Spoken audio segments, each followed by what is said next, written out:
पलूस तालुक्यातील माळवाडी येथील श्री ग्रंथराज ज्ञानेश्वरी पारायण मंडळाच्या तपपूर्ती सोहळ्यास दिमागदार सुरुवात झाली।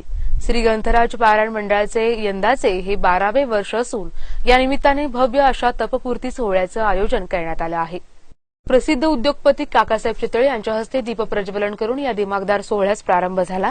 यावेळी पंचायत समिती सदस्य आरती तावरे, सुजित तावरे, सरपंच बाळासो जाधव, माळवाडी पोलीस पाटील, वारकरी घनश्याम रेळेकर आदींसह संयोजक वारकरी संप्रदायातील भक्तगण आणि ग्रामस्थ मोठ्या संख्येने उपस्थित होते।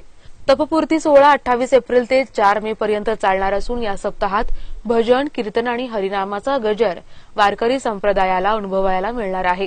यामध्ये 1 मे रोजी एकनाथ महाराजांचे 14वे वंशज हरिभक्त पारायण योगीराज गोसावी पैठण यांचे कीर्तन, दिनांक 3 मे रोजी गुरुवर्य हरिभक्त पारायण गोपाळ अण्णा वास्कर यांचे कीर्तन, तर 4 मे रोजी सकाळी ग्रंथदिंडी, काल्याचे कीर्तन आणि सायंकाळी 4 वाजता माऊलींच्या अश्वांचा भव्य रिंगण सोहळा होणार आहे। तरी सर्व वारकरी भक्तगण आणि ग्रामस्थांनी सदर ग्रंथराज ज्ञानेश्वर पारायण मंडळाच्या तपपूर्ती सोहळ्यामध्ये सहभागी व्हावे असे आवाहन आयोजकांमार्फत करण्यात आले आहे।